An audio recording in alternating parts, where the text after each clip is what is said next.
tolerância e longanimidade, ignorando que a bondade de Deus é que te conduz ao arrependimento, mas segundo a tua dureza e coração impenitente, acumulas contra ti mesmo ira para o dia da ira e da revelação do justo juízo de Deus, que retribuirá cada um segundo o seu procedimento. A vida eterna aos que, perseverando em fazer o bem, procuram glória, honra e incorruptibilidade.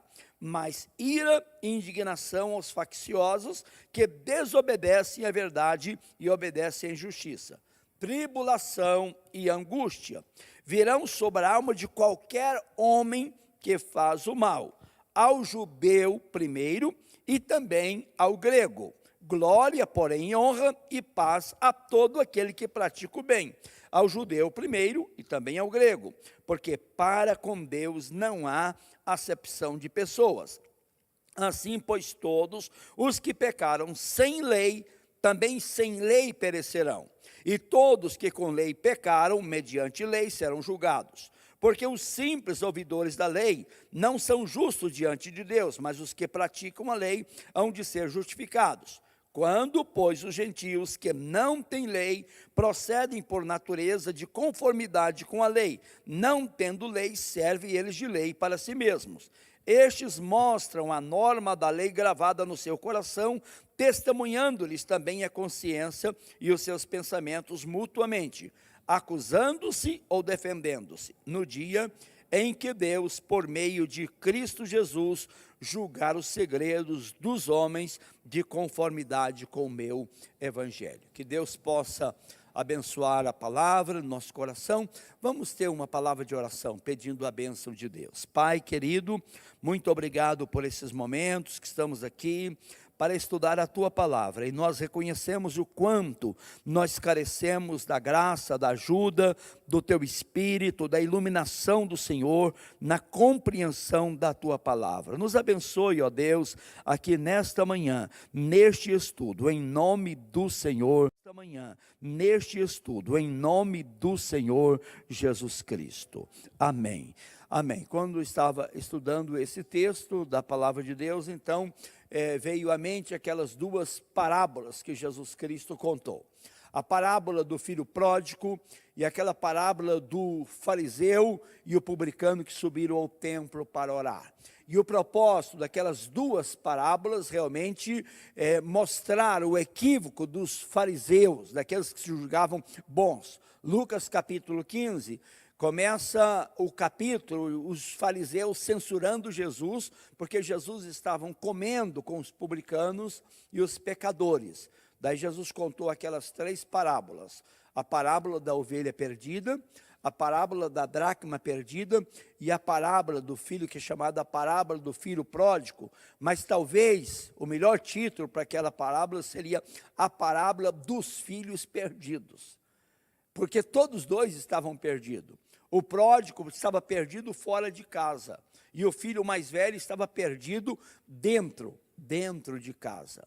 O pródigo então cai em si, retorna para a casa do pai, reconhece que havia pecado contra os céus e contra a terra, que nem era digno de ser recebido pelo pai, mas ele é recebido como verdadeiro filho, quando o pai manda colocar o anel no seu dedo, colocar sandália nos seus pés, tirar aquelas vestes sujas e colocar novas vestes, e pegar o boi mais gordo da fazenda, mandar matar e fazer aquele banquete, aquela festa.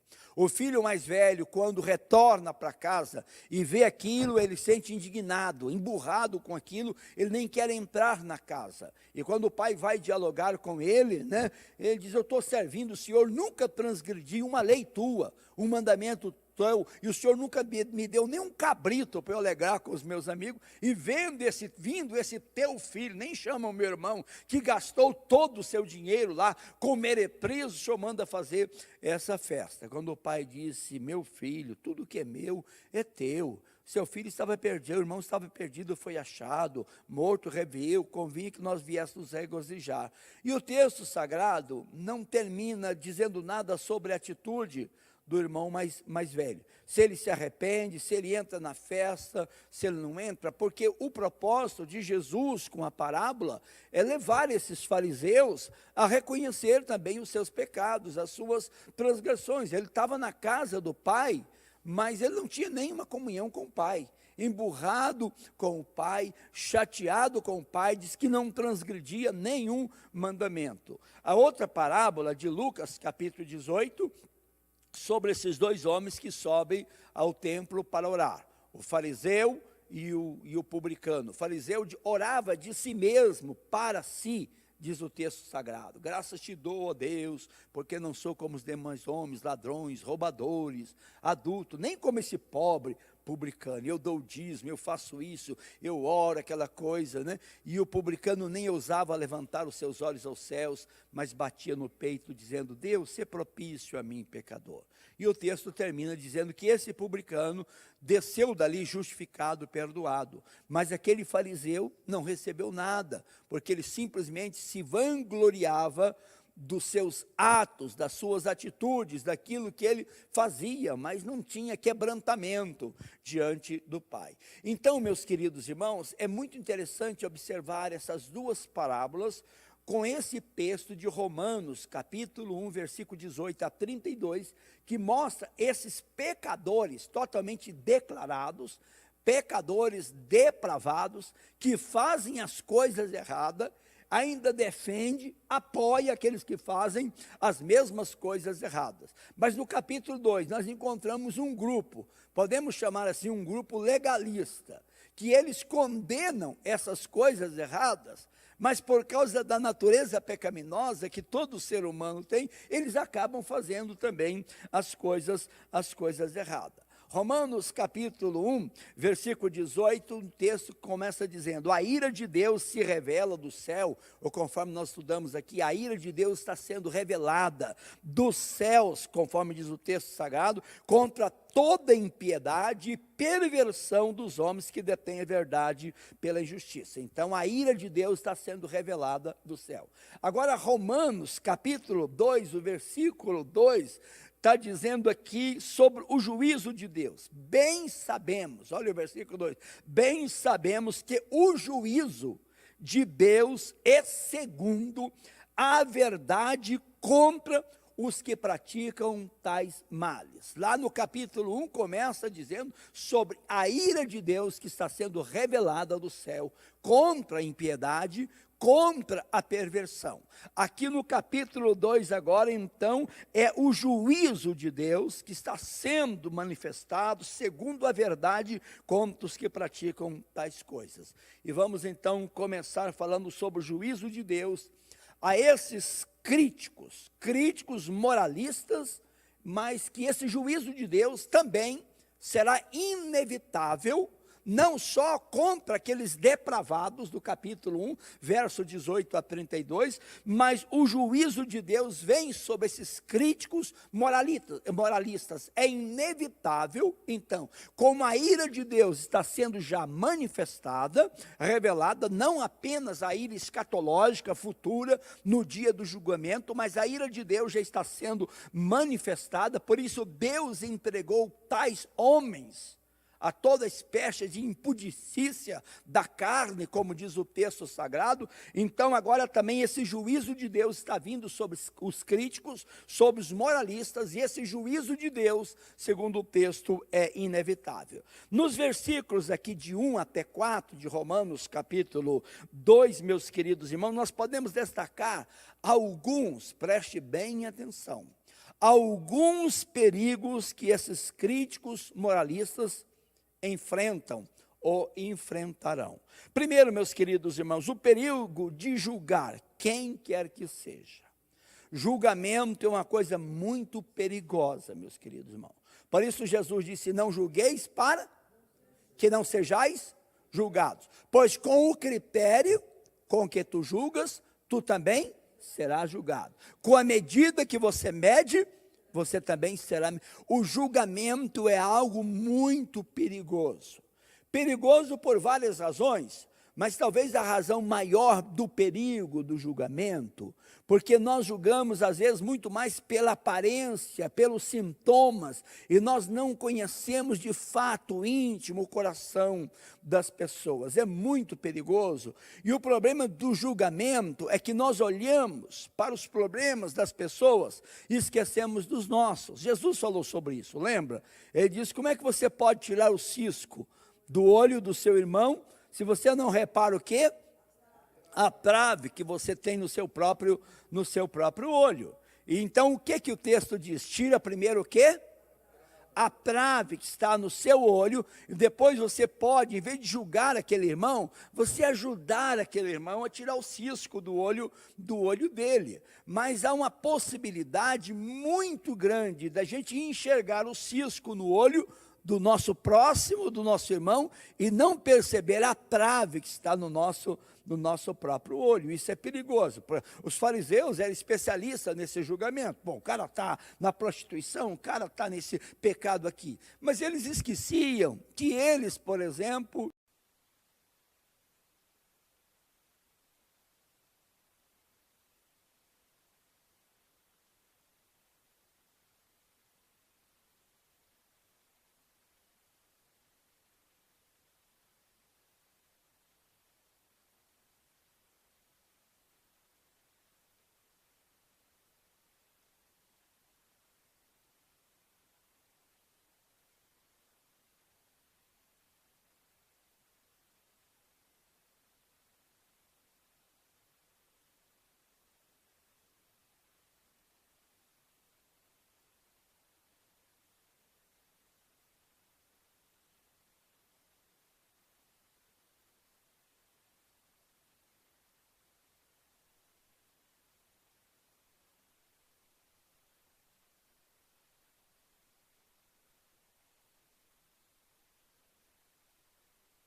o que eles faziam? Faziam longas orações nas praças, no canto das praças, é aquela ideia de piedade. Então é muito perigoso, meus queridos irmãos, o perigo de julgar quem quer que seja. Olha o que diz o versículo 1 do capítulo 2, portanto olha a expressão, portanto és indesculpável, ó homem, quando julgas, quem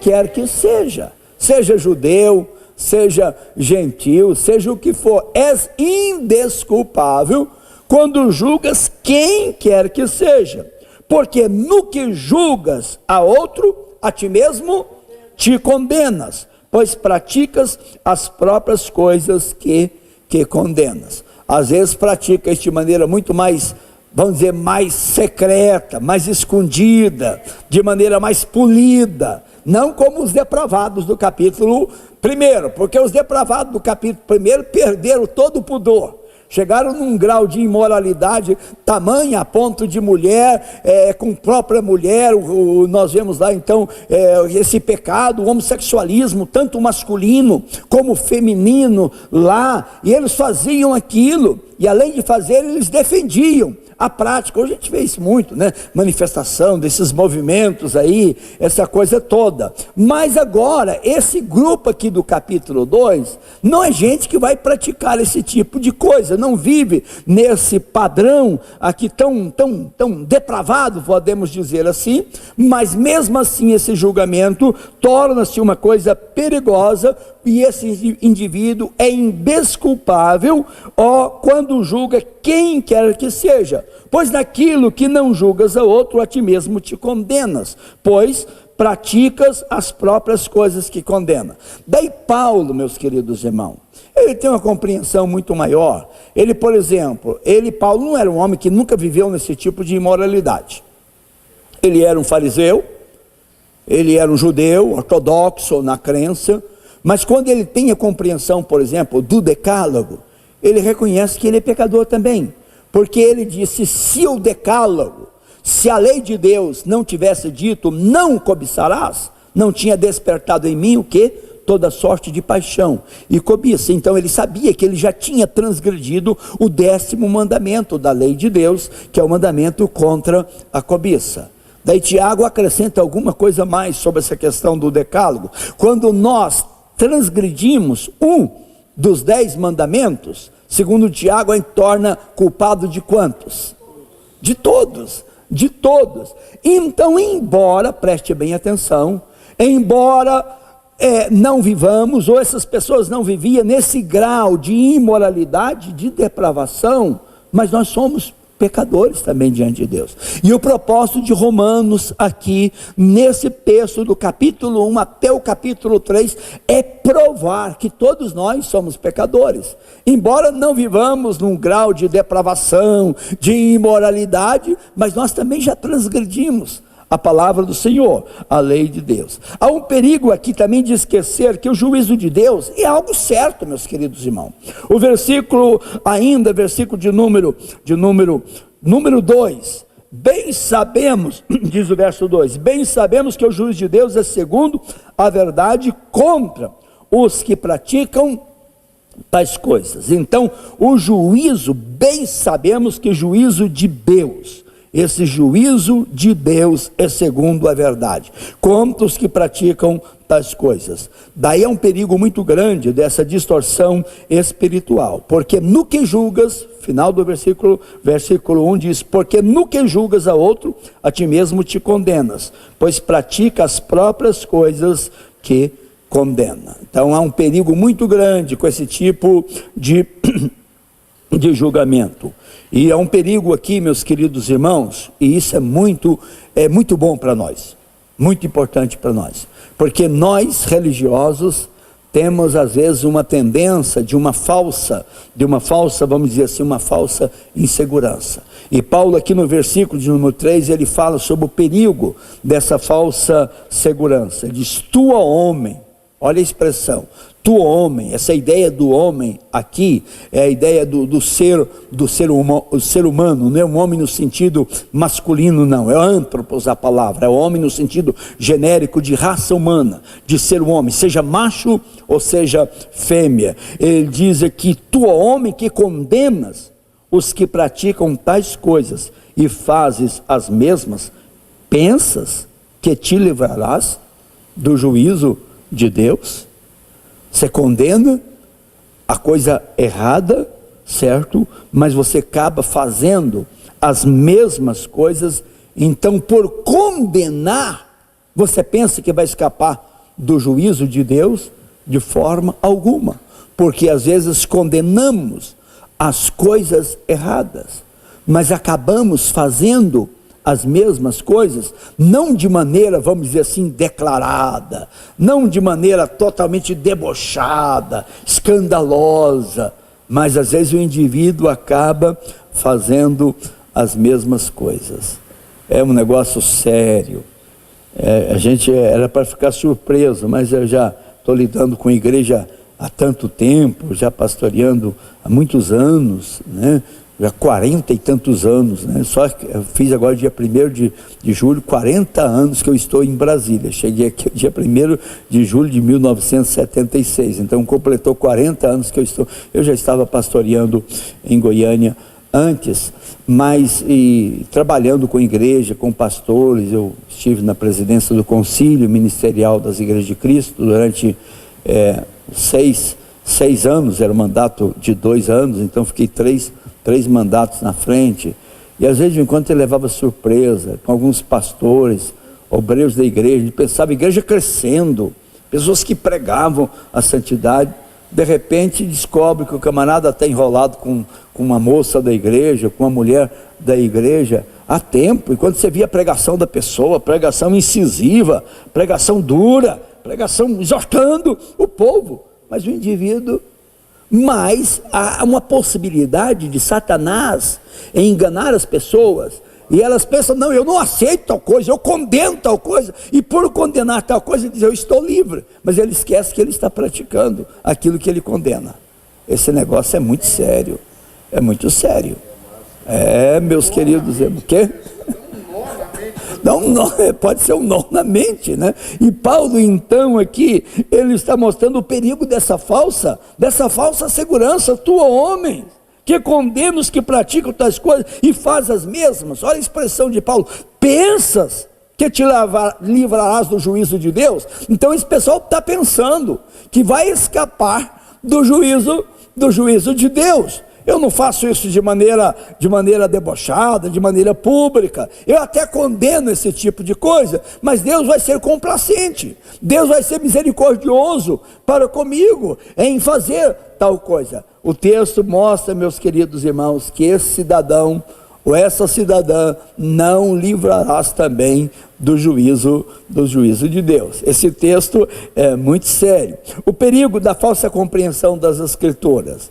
Esse versículo 4 é de uma beleza extraordinária, quando diz assim: ou desprezas a riqueza da sua bondade e tolerância e longanimidade, ignorando que a bondade de Deus é que te conduz ao arrependimento. Interessante, juízo de Deus virá, meus queridos irmãos. Virá sobre todas as pessoas, virá sobre os depravados, virá sobre os religiosos, sobre os moralistas, virá sobre aqueles que pecaram na ignorância, virá sobre aqueles que pecaram à luz da revelação de Deus.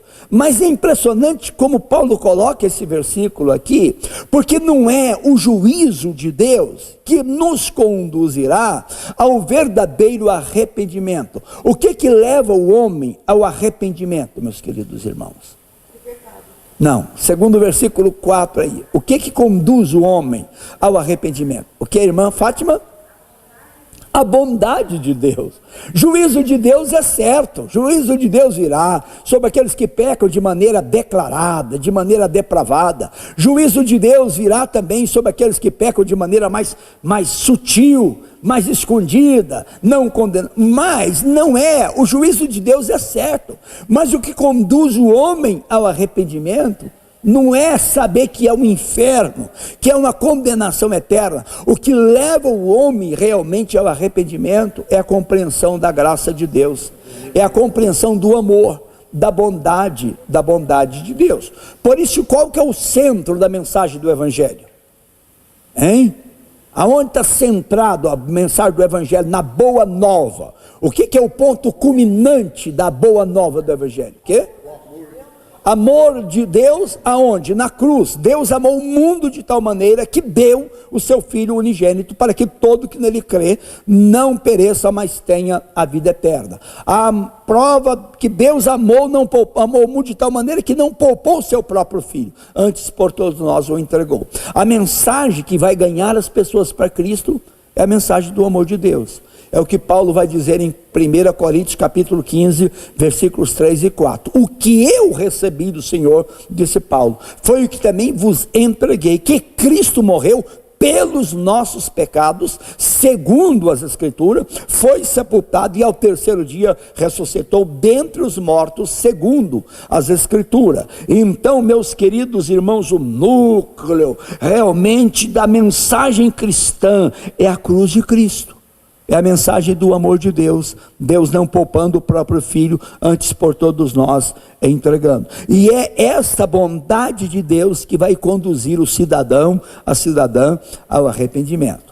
Juízo de Deus é certo, julgamento de Deus é certo sobre as pessoas, mas o que vai levar o indivíduo realmente ao arrependimento é quando ele compreende essa graça de Deus em Cristo Jesus, essa misericórdia do Senhor. E há um perigo muito grande de uma falsa compreensão do Evangelho. Qual seria essa falsa compreensão da mensagem? Bom, eu não sou esse pecador depravado. Eu não sou esse pecador declarado. Eu não concordo com esse pessoal que vive nesse tipo de coisa.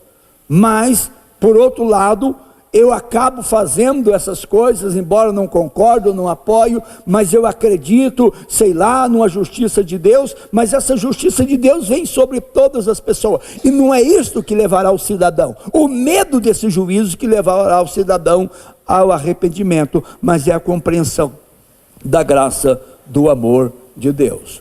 Por isso esse versículo, terminando com essa interrogação, versículo 4, quando diz, ou desprezas a riqueza da sua bondade e tolerância e longanimidade, ignorando que a bondade de Deus é que te conduz ao arrependimento, sem dúvida nenhuma, meus queridos irmãos. Agora o juízo de Deus, vimos então o juízo de Deus, esses críticos, moralistas, esse juízo de Deus é inevitável.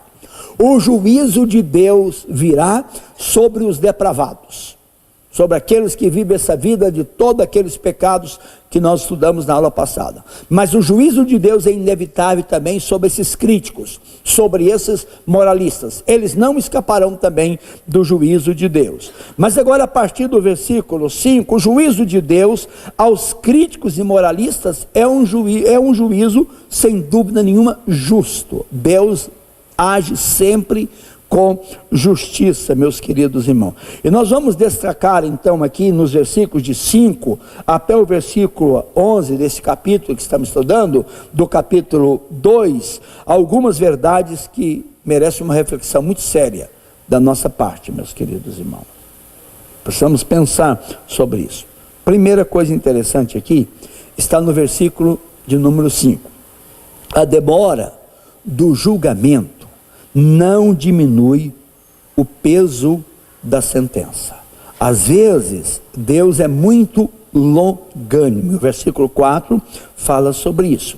A bondade, a longanimidade de Deus é tão grande, e às vezes esse julgamento de Deus, o juízo de Deus, não vem imediatamente, e às vezes essa demora no julgamento de Deus leva as pessoas a crer que Deus não vai julgar. É muito sério isso aí. Me lembro, alguns anos atrás, tinha um pregador muito famoso na televisão, era o mais famoso dos anos atrás, e ele tinha um ministério tão grande, mundial, a nível mundial, e fazia um trabalho muito bonito. Ele investia na África, por exemplo, para cuidar das crianças pobres de vários países da África. Era muito dinheiro em torno daquele ministério, e ele foi enganado pelo pecado. O pecado o engana, as pessoas endurecem o coração, e na confissão dele, que a gente sente tão quebrantado com isso, ele fez uma declaração impressionante. Ele diz: olha, eu pensei que o meu ministério era tão importante quanto as crianças que eu cuidava lá na África, que Deus não ia levar em conta os meus pecados. E aquele homem foi totalmente humilhado, foi descoberto toda a questão da imoralidade, perdeu toda a sua influência. Então, meus queridos irmãos, às vezes pelo juízo de Deus demorar, a gente pensa que ele não vem mais, mas é um equívoco, ele virá. Aquilo Paulo disse, não vos, Gálatas capítulo 6, irmãos, não vos enganeis, de Deus não, aquilo que o homem semear, certamente. Quando diz, irmãos, não vos enganeis, é porque é uma grande possibilidade de enganarmos, ou de sermos enganados. Pensar, bom, eu fiz a coisa errada, mas eu estou pregando, Deus está abençoando, Deus está salvando. Bom, eu cometi meu deslize, mas lá em casa está tudo bem com a esposa, com os filhos, ninguém descobriu, então está tudo certo. Não vem nenhuma consequência. Nem sempre a consequência vem imediata. Aquilo que aconteceu em Atos capítulo 5, se Deus fosse fazer aquilo hoje, meu Deus, imediatamente, Ananias e Safira resolveram tramar uma mentira lá na igreja, venderam a propriedade, vamos dizer que vendemos por tanto, e a morte veio. Mas ali, meus queridos irmãos, é muito pedagógico aquilo, para mostrar que o pecado traz o juízo, porque se Deus fosse fazer isso com todo mundo que mente, eu não sei quantos ia sobrar, não. O que ele fez com Acã, o que ele fez com Ananias e Safira, mas ele faz, só tem que às vezes não vem imediatamente esse julgamento de Deus. Agora observe, meus queridos irmãos, o que ele está dizendo no versículo 5, mas segundo a tua dureza e coração impenitente. O que é um coração impenitente? É um coração que não se arrepende, né? O coração penitente, a penitência, né? A Igreja Católica é especialista em dar penitência para as pessoas, depende do tamanho do pecado da pessoa. Você faz tantas orações, tantos Pai Nosso, Ave Maria, aquela coisa toda. Então, mas o coração aqui impenitente é o coração não arrependido, aquele que não se arrepende. E ele diz, mas segundo a tua dureza e coração sem arrependimento, coração impenitente, diz o texto, acumulas contra ti mesmo. Ira para quê? Para o dia da ira e da revelação do justo juízo de Deus. Isso aqui, irmãos, como Paulo é um homem inteligente no escrever. Quem escreveu essa carta de Paulo aos Romanos é um cidadão chamado Técio. E eu fico pensando que enquanto Paulo estava editando aquilo, e a pessoa quando está escrevendo, então quem está editando, quem está escrevendo gasta um tempo maior, né? E era escrito à mão.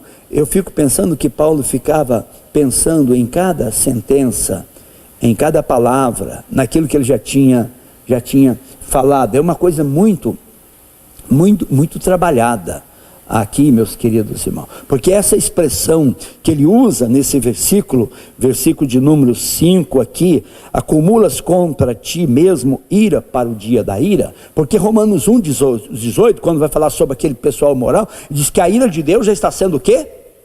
Revelada dos céus, manifestada do céu contra toda impiedade, distorção. Mas, meus queridos irmãos, aqui é outro grupo, esse grupo moralista, esse grupo religioso, então está fazendo coisas erradas e pensa que está tudo bem, mas essa ira de Deus não está sendo manifestada ainda sobre esse pessoal, mas essa ira de Deus virá sobre essas pessoas. Quando virá esta ira de Deus contra essas pessoas? Segundo ele aqui, meus queridos irmãos, virá para o dia da ira e da revelação do justo juízo de Deus. No julgamento, vamos dizer assim, futuro, escatológico. Então, é muito interessante isso aqui. O juízo de Deus é também um juízo individual. É intransferível e é absolutamente justo. O versículo de número 6 mostra isso de maneira muito clara. Ele retribuirá a cada um segundo o quê? Segundo o seu procedimento. Será um juízo justo, será um juízo não de maneira coletiva, amém? Mas será a cada um, segundo o seu procedimento. Deus não vai julgar o mundo por atacado. Deus não julgará as pessoas por atacado. É por isso que Romanos, 2 Coríntios 5:10 diz: cada um terá que prestar conta diante de Deus do bem e do mal que fez através de quê? Do corpo. Esse corpo aqui, meus queridos, não é dos corpos não, viu? Porque a doutrina 2 Coríntios 5:10, a doutrina da reencarnação, ela não tem base bíblica. Porque se fosse, tinha que ser assim: cada um terá que prestar conta de si mesmo a Deus do que fez através dos corpos. Porque na doutrina da reencarnação, o espírito vive aqui num corpo, daí pecou muito, então tem que nascer no outro corpo para poder ir purgando os pecados. Mas o homem está ordenado a morrer uma só vez, vindo depois disso o juízo. Não tem jeito de acreditar na ressurreição, na doutrina da reencarnação e na doutrina da ressurreição. Essas duas doutrinas, ou esses dois ensinos, são totalmente, meus queridos irmãos, paradoxos. Não tem nenhuma harmonia entre reencarnação e ressurreição. As pessoas dizem: eu sou um cristão espírita. Não existe isso. Se você é espírita, você não é cristão, certo?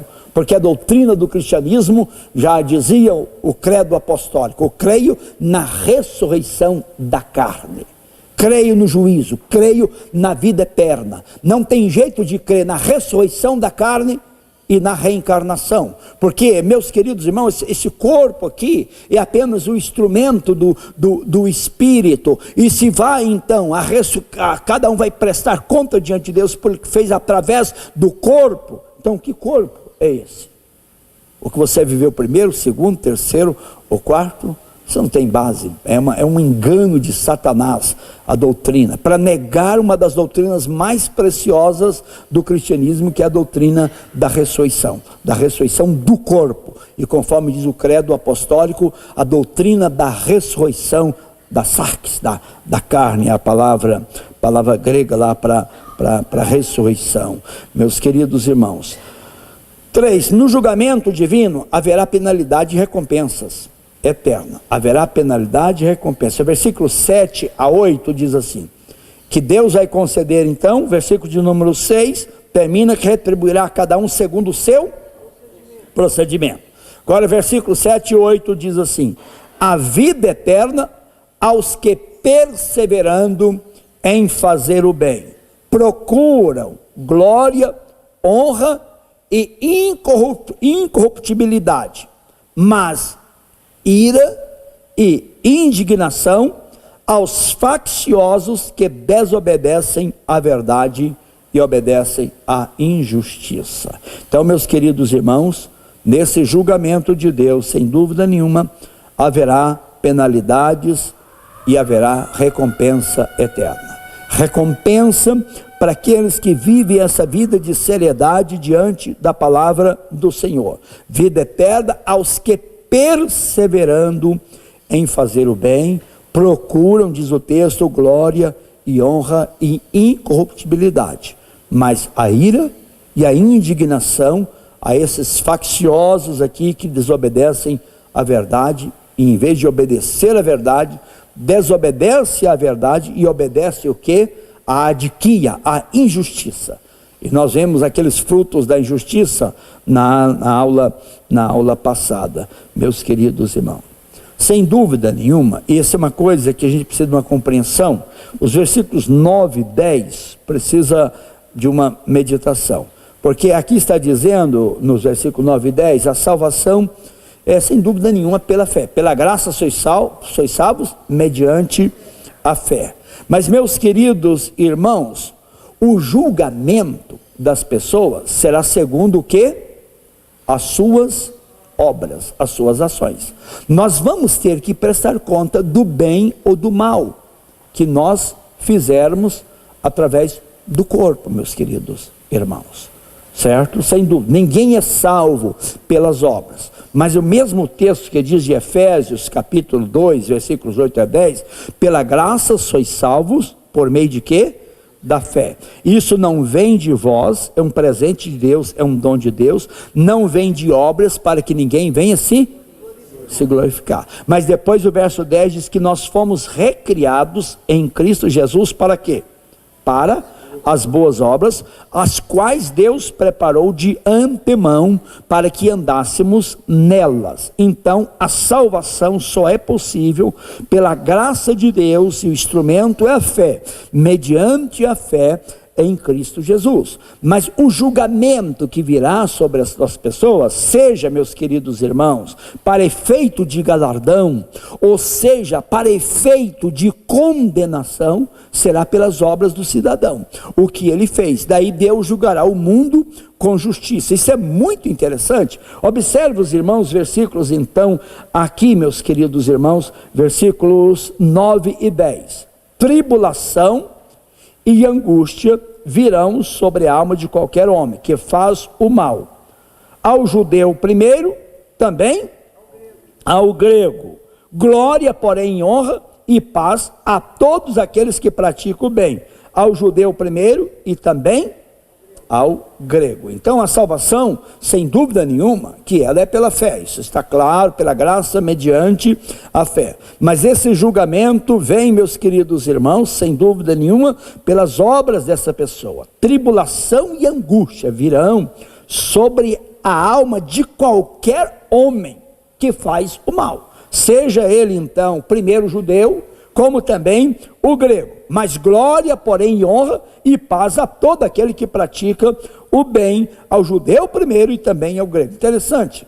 Tanto para efeito do galardão, primeiro o judeu, depois o grego. Para efeito de condenação também, primeiro ao judeu e o grego. E o judeu fala de um povo que teve um privilégio, uma revelação, vamos dizer, especial de Deus. O grego, essa expressão grego aqui é usado para aqueles que não eram judeu. É os gentios, o mundo helênico. Então Paulo usa às vezes essa expressão para esses dois grupos de pessoas. Judeu, esse povo da aliança, o povo comprometido, descendente de Abraão, e o grego, então, aqueles que não eram judeus, os gentios. Mas então, meus queridos irmãos, tanto a recompensa como esse juízo virá primeiro sobre os judeus e também ao grego. Não há, meus queridos irmãos, isso é interessante, não há imunidade especial no julgamento divino.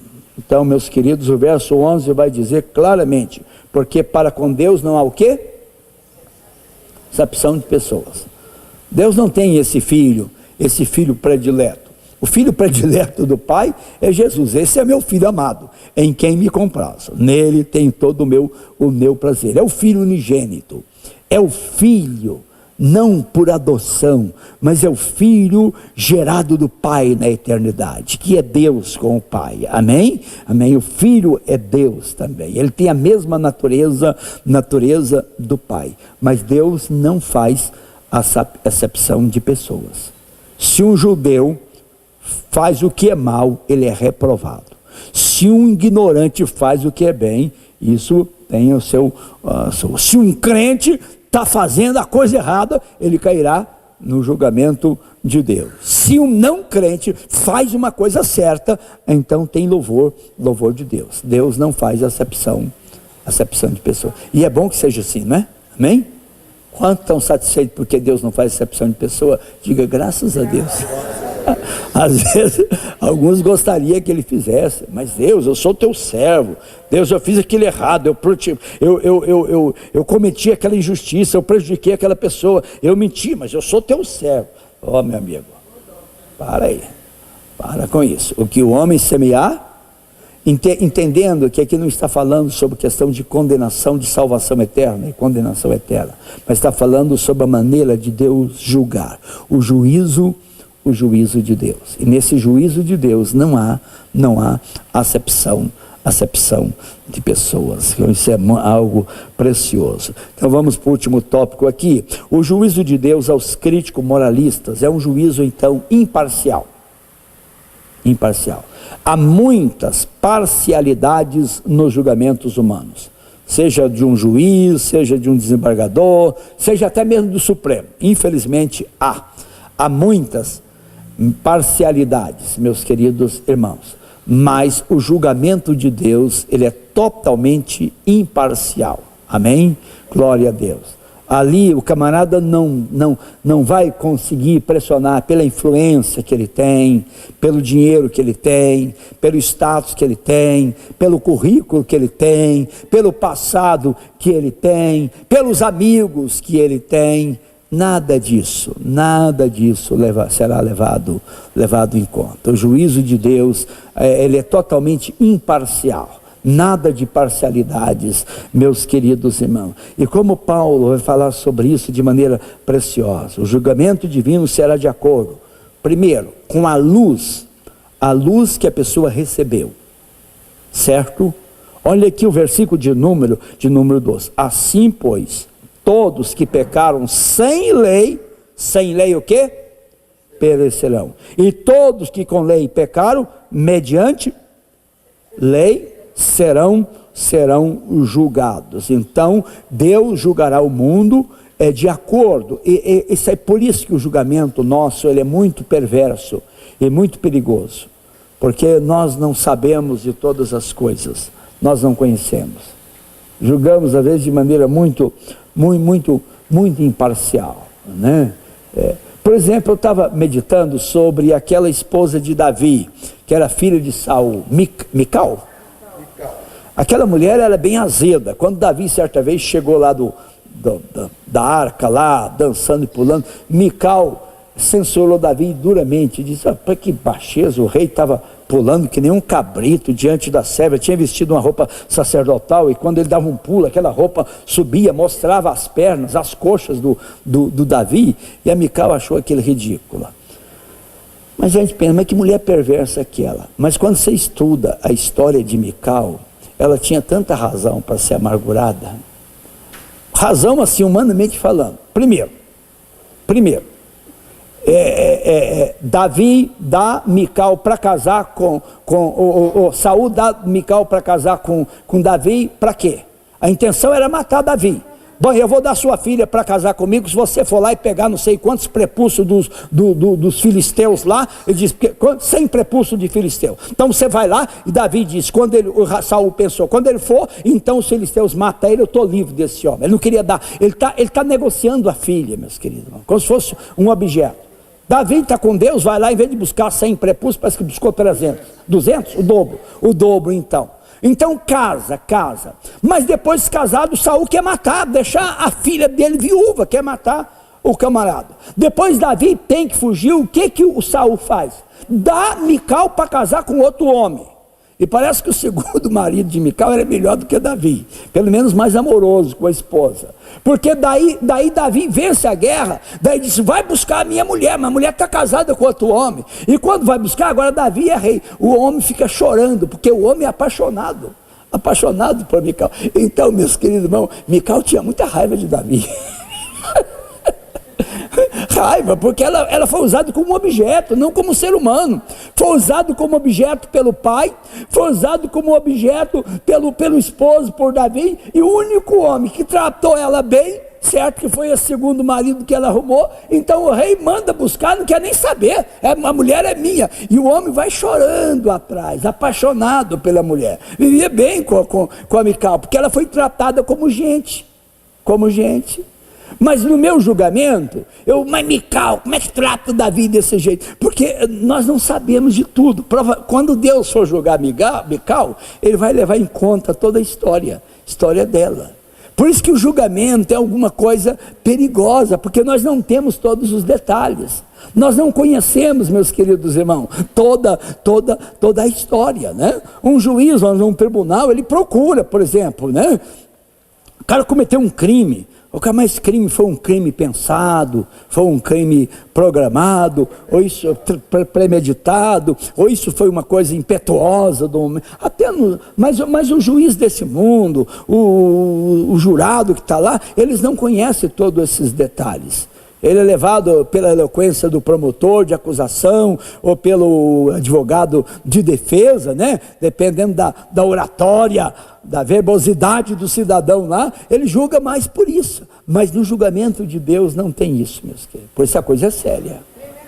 Crime é crime. Então, meus queridos irmãos, Deus vai julgar a pessoa e Deus vai levar em conta o grau de conhecimento, o grau de revelação, o grau de luz que o indivíduo tem. Judeu conhece a palavra de Deus, igreja conhece a palavra de Deus, é uma coisa, e gente que não teve essa luz, esse conhecimento, Deus levará tudo isso em conta. A religião formal não poderá ajudar o homem nesse julgamento. O versículo 3 diz: porque os simples ouvidores da lei não são justos diante de Deus, mas os que praticam a lei hão de ser justificados. Esse é um versículo difícil de compreensão, porque Paulo está falando não do julgamento para a salvação, como eu disse aqui, porque pela lei, vai Romanos 3, diz, ninguém será justificado diante de Deus. Pelas obras da lei, ninguém será justificado. Mas sem dúvida que ações das pessoas, certa, pelo bem ou pelo mal que o cidadão faz. A compreensão, por exemplo, se pega um versículo desse isolado, eu estou lendo um comentário de um cara totalmente herege, e ele defende salvação pelas obras, pela lei, então, mas é um absurdo quando você pega isso de maneira isolada, porque se você vai no capítulo 3, versículo 28, concluímos, pois que o homem é justificado pela fé, independente das obras da lei, né? E o versículo 26 também, tendo em vista a manifestação da justiça de Deus no tempo presente, para ele mesmo ser o justo e o justificador daqueles que têm fé em Jesus. Ninguém será justificado por obras da lei, mas aqui essa questão dessa maneira de Deus julgar o mundo pelo conhecimento das pessoas. Antes de ser julgado pelo tribunal de Deus, o homem, ele é julgado pelo tribunal da sua própria consciência. Amém? Nós temos algo que Deus colocou, e eu acho que Deus colocou isso só no ser humano, no irracional ele não colocou, essa coisa chamada de consciência. E a consciência é algo que tanto nos acusa como nos defende. Quando você faz uma coisa certa, então ela aprova, ela bate palma lá. Quando você faz uma coisa errada, acende uma luzinha lá. E é interessante quando Paulo coloca isso no versículo 14 e 15. Ele diz: quanto pois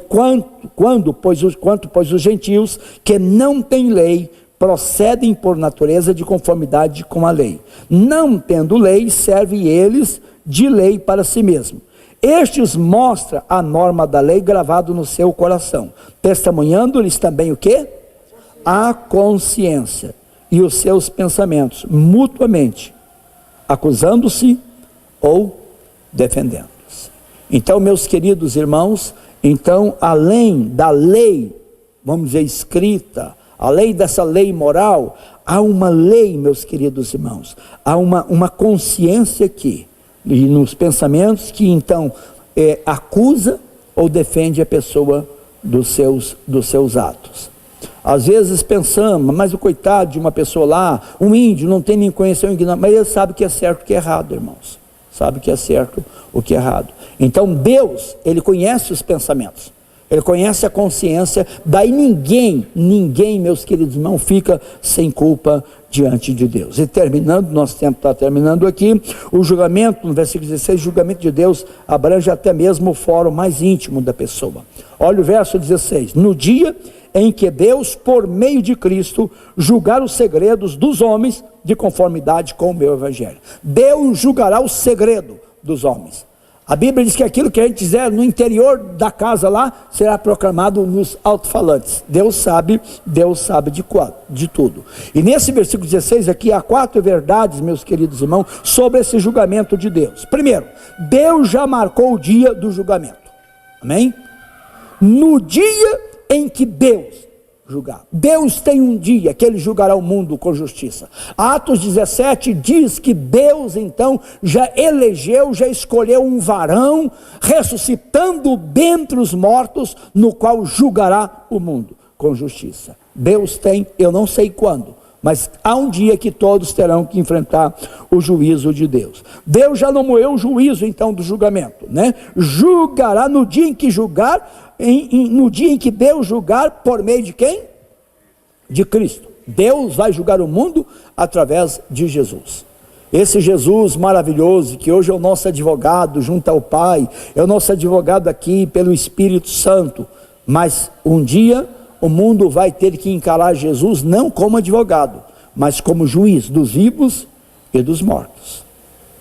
Vai chegar o dia que todo joelho vai ter que se dobrar, e toda língua há de confessar que Jesus Cristo é o Senhor, para a glória de Deus Pai. Hoje Ele é o nosso bendito, glorioso Salvador, mas esse glorioso Salvador, que deu a sua vida por nós, um dia estará sentado no trono, e todos terão que prostrar-se diante dele, e ele vai julgar.